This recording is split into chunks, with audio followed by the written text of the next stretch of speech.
জয় গুরু। পরম দয়াল আমার, তোমার চরণে জানাই শতকোটি প্রণাম।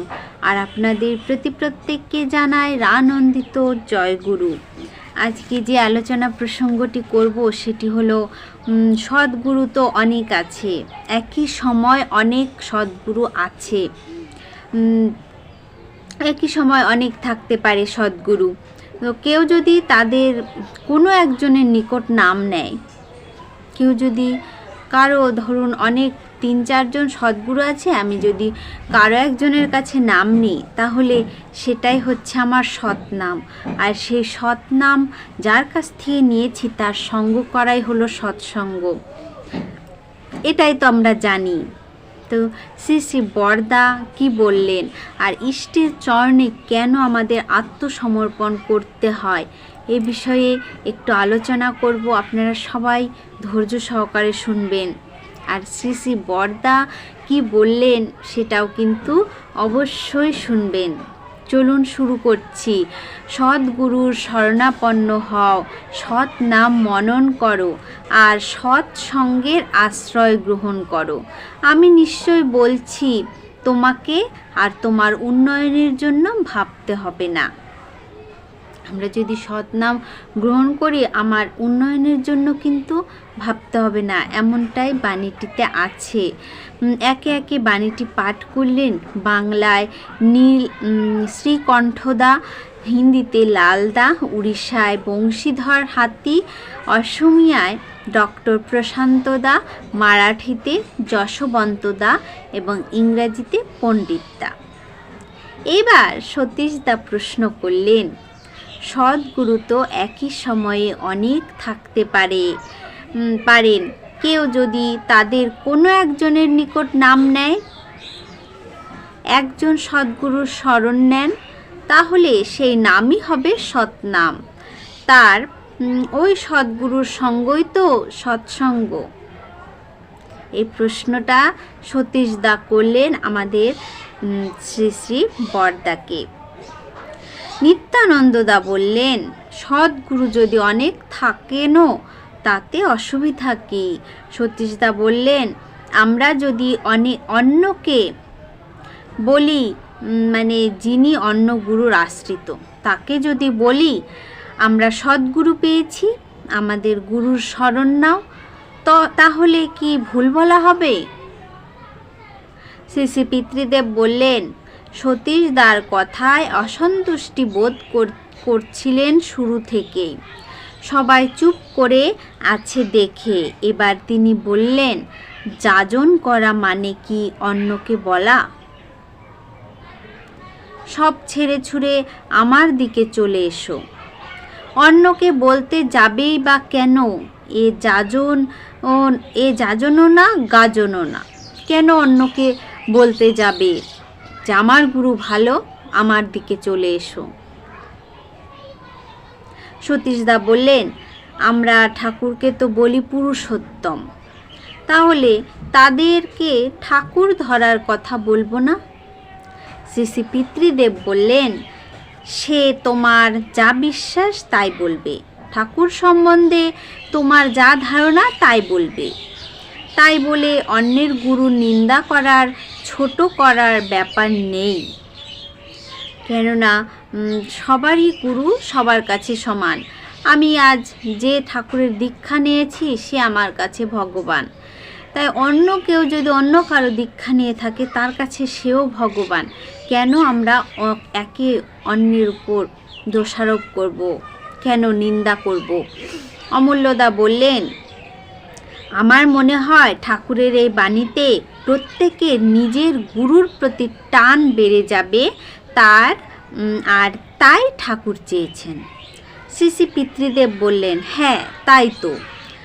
ও বলতে মানে সতীশদাকে বোঝাচ্ছেন, সতীশদা বলতে চায় অন্যের গুরু কিছু না, আমার গুরুই সব। এসব বলতেই হয় না।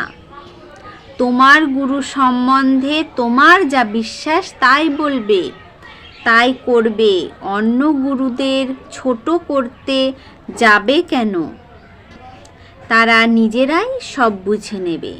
তুমি অযথা খারাপ কথা বলতে যাবে না।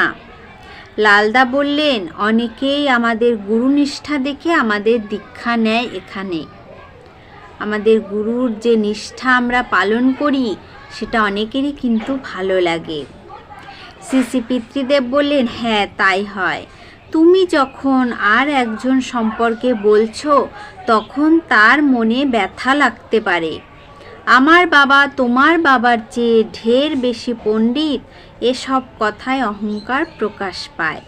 এসব বলা মোটেই ঠিক না। লালদা বললেন, আমরা বলি ইষ্ট নাই নেতা যেই,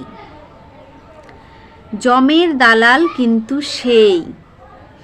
অনেক নেতা ভাবেন আমাদের তো ইষ্ট আছেনই, গান্ধীজি আছেন, কেউ ভাবেন মার্কস আছেন, ঠাকুর তাহলে ঠিকই বলেছেন।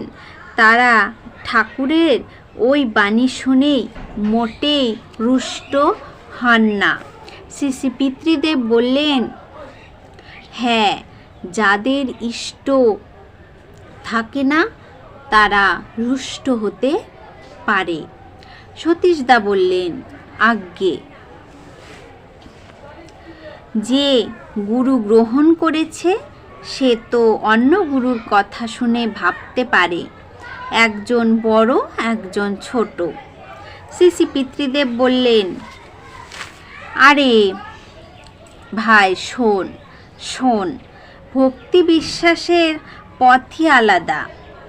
বিশ্বাসে হ্যাঁ না আছে না কি, বিশ্বাসে হ্যাঁ না নেই, সন্দেহ নেই। একজন সাহেব সন্ন্যাসী কথা উল্লেখ করলেন শ্রী শ্রী পিতৃদেব। সাহেব MAPHD লখনৌতে থাকতো। থাকতে থাকতে এখানের ভাষাও শিখল, তারপর দীক্ষাও হয়ে গেল। তার শ্রদ্ধা বিশ্বাস ও ভক্তি দেখলে অবাক হয়ে হতে হয়। পথে যেতে যেতে একবার তার দেখা হলো এক মেমের সঙ্গে তার দেখা হলো। মেম বলল, তুমি এখানে এসে কি পেয়েছো? সাহেব শুধু তাকায়, কিছু বলে না। ও বারবার একই প্রশ্ন করে। সাহেব চুপ করেই থাকে। পরে স্টেশনে এসে হাসতে হাসতে শুধু বলে, কৃষ্ণ। যিশু বড় কি কৃষ্ণ বড় এসব বলে না, শুধু বলল কৃষ্ণ। এবার শ্রী শ্রী পিতৃদেব উপস্থিত ব্যক্তিদের পানে তাকিয়ে বললেন, তার ইষ্টের চরণে সারেন্ডার মানে আত্মসমর্পণ করতে হয়। সব কিছু তার পায়ে সমর্পণ। তখন যে দৃষ্টি হয় তাই আসল দৃষ্টি, তখন যে কথা বের হয় তাই আসল কথা। তাছাড়া আর যা কথা তা মেকি। তার চরণে আত্মসমর্পণের জন্য যজন যাজন ইষ্টভৃতি করে যেতে হয়। যজন যাজন ইষ্টভৃতি যদি সিনসিয়ারলি মানে অকপটভাবে করা যায় তাহলে ওই ভাব ঠিকই আসে। সংসারে থেকে তার চরণে যে আত্মসমর্পণ করতে পারে তার তুলনা হয় না। তুমি বিয়ে করো, একটাই করো, পাঁচটাই করো, ছেলেই হোক আর মেয়েই হোক, কিছুই ঠেকাতে পারে না যদি আত্মসমর্পণ করো ইষ্টের চরণে। আমি তো গুছায়ে বলতে পারি না, তোমরা তো আরও ভালো বলতে পারো। গুরু কিঙ্করদা বললেন, আজ্ঞে, আপনি পরিষ্কার করেই বলছেন, আমাদের বুঝতে কোনো অসুবিধা হচ্ছে না। শ্রী শ্রী পিতৃদেব বললেন, তার চরণে আত্মসমর্পণ করলে কিছুই প্রতিবন্ধক হয় না।